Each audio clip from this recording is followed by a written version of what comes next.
ओम नमः शिवाय। मित्रों नमस्कार, मैं पंडित श्यामधर शास्त्री आज विशेष रूप से बात करेंगे, चर्चा करेंगे बुधादित्य योग के बारे में। क्या है इसका महत्व, क्यों हमारे जीवन में इतना महत्व रखता है बुधादित्य योग, जिसे हम विशिष्ट राजयोग के रूप में जानते हैं कि अगर बुधादित्य योग यानी सूर्य और बुध एक साथ अगर अच्छे स्थिति में बैठ जाएं तो आपका जीवन काफ़ी बेहतर होगा, अच्छा होगा। इस पर हम आज बात कर रहे हैं। अभी हम उपस्थित हैं प्रातःकाल गंगा जी के किनारे। आप देख सकते हैं प्रातःकाल का समय है, कितना खूबसूरत सुंदर दृश्य है। तो हम बात कर रहे हैं, चर्चा कर रहे हैं बुधादित्य योग के बारे में कि ऐसा देखा जाता है कि लगभग 70% जन्म कुंडली में सूर्य और बुध एक साथ होते हैं। और ऐसा कहा जाता है कि सूर्य और बुध जब एक साथ होते हैं तो प्रबल राजयोग होता है। किंतु कुछ लोगों को देखा जाता है कि बुधादित्य योग है लेकिन उस तरीके का परिणाम नहीं मिल पा रहा है। इसका क्या कारण होता है, इसको जानते हैं।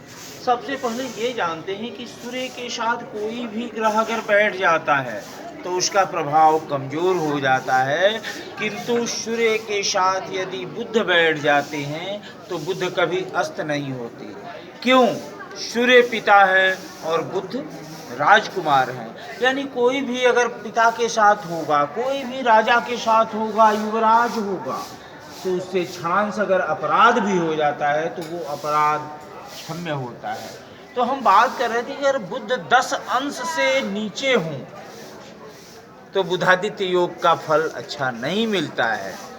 वहीं जब बुध 10 अंश से ऊपर होते हैं तो बुधादित्य योग का फल मिलता है।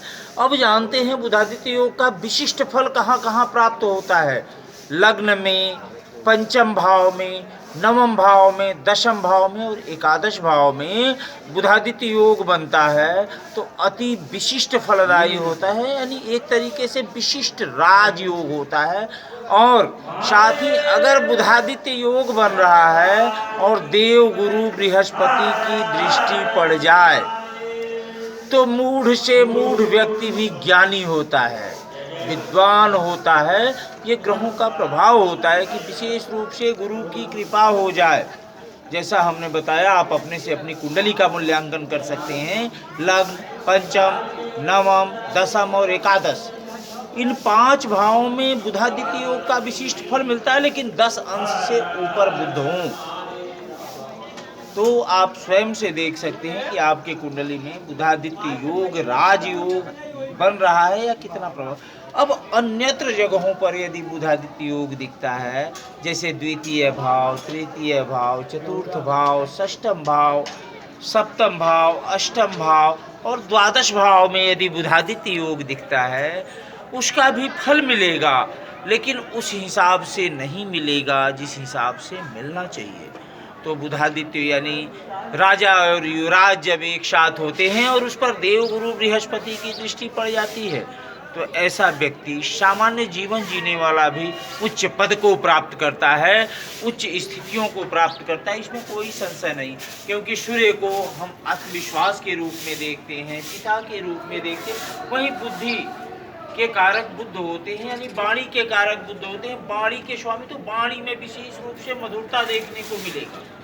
वाणी सुमधुर होगा, प्रभावशाली होगा और देवगुरु बृहस्पति के दृष्टि पड़ जाने से अत्यंत प्रभावशाली बुधादित्य योग बन जाता है। इसी के साथ हम आज का कार्यक्रम यहीं समाप्त करते हैं। पुनः एक नए विषय के साथ अगले कार्यक्रम में मिलेंगे। तब तक के लिए नमस्कार। ओम नमः शिवाय।